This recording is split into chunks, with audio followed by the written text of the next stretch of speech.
کے لیے بڑی خوش بختی کی بات ہے کہ جہاں معزز علماء کرام سے یہ پورا اسٹیج بھرا ہوا ہے، وہیں بہترین مجودین اور قراء حضرات بھی یہاں تشریف فرما ہیں۔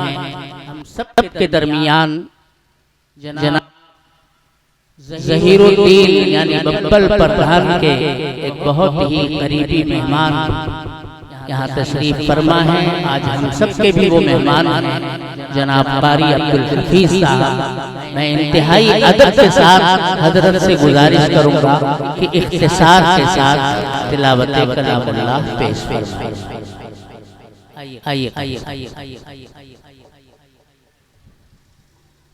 وقت بہت تنگ ہے ورنہ حضرت سے بہت کچھ سنتے۔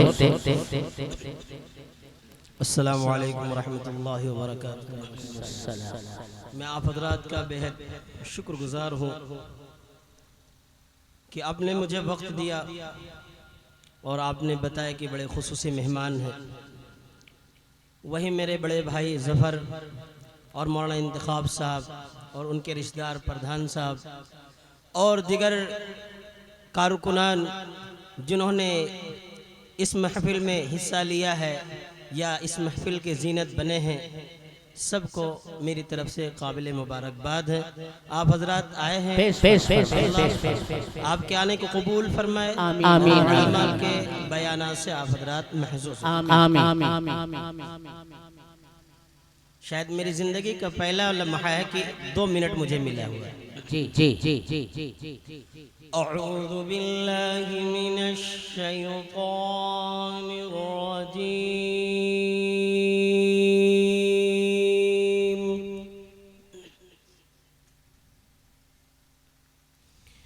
بسم اللہ الرحمن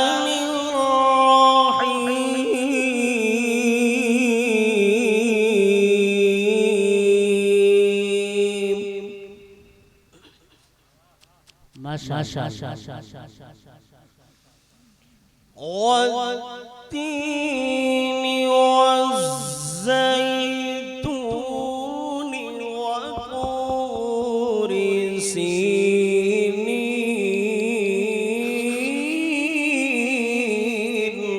سبحان اللہ، ماشاء اللہ۔ وهذا البلد الأمين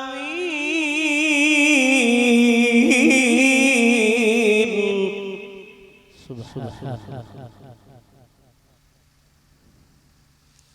لقد خلقنا الإنسان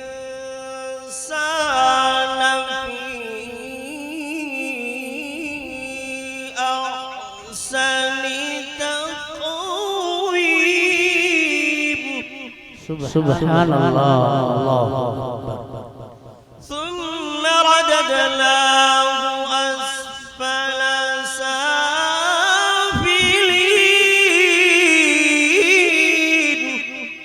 ماشاء اللہ۔ إلا الذين آمنوا وعملوا الصالحات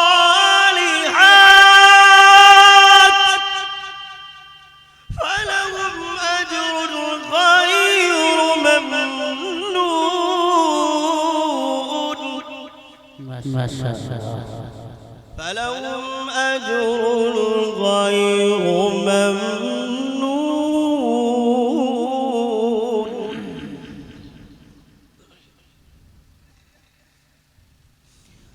بسم الله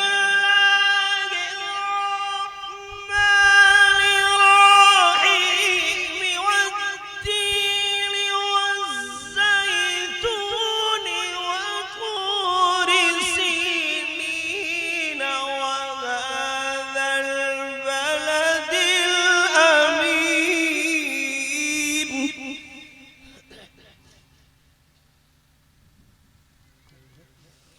لقد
اللہ العظیم۔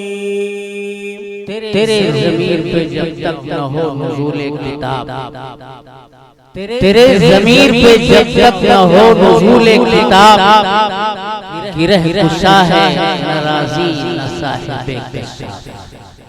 الحمدللہ دونوں قرآن حضرات نے اپنی اپنی قرأت کا مظاہرہ آپ حضرات کے سامنے پیش کیا۔ دونوں کا لب و لہجہ، آواز اور آہنگ آپ کو سرمست کرتی رہی۔ اللہ تعالیٰ ان بزرگوں کو ہمارے بیچ دیر سلامت رکھے اور بار بار قرآن کریم کی سماعت کی توفیق بخشے۔ انتہائی معذرت کے ساتھ، چونکہ نشیب و فراز سے میں واقف ہوں، اس اجلاس کو 1 بجے سے آگے نہیں بڑھایا جا سکتا، ورنہ میں حضرت قاری صاحب کو مزید موقع دیتا۔ ماشاءاللہ قرآن کریم حضرت سے سن کر کے طبیعت باغ ہو گئی، لوگوں کے دل کھل گئے، اور قرآن ہے ہی ایسا مسحور کن کلام کہ اس کو اگر اچھی آواز میں پڑھا جائے تو چاہے سمجھنے والے نہ بھی ہوں، ہر سننے والا اس کے اثر کو اپنے اوپر محسوس۔ مجمع پر ایک سناٹا طاری تھا۔ مدرسہ معین الاسلام چھتہی کے قاری ابوالکلام صاحب نے بھی تلاوت پیش کی، اور ہمارے مہمان محترم جناب قاری عبدالحفیظ ناہب صاحب نے بھی پیش کی۔ اللہ تعالیٰ ہم سب کو قرآن سے وابستہ رکھے۔ بزرگ علماء کرام اسٹیج پر رونق افروز ہیں۔ میں انتظامیہ کی طرف سے اور اس گاؤں کے تمام لوگوں کی طرف سے، خاص طور پر ببل پردھان یعنی ظہیر الدین بھائی اور ان کے تمام بھائیوں، خاص طور پر ہمارے اس گاؤں کے بہت ہی محترم جناب عبدالجبار صاحب اور دیگر تمام انتظامیہ کی طرف سے میں تمام آنے والے مہمانوں کا تہہ دل سے استقبال کرتا ہوں، اور یہی التماس کرتا ہوں کہ اسی طرح سے آپ سنجیدگی سے بیٹھیں۔ اب اس کے بعد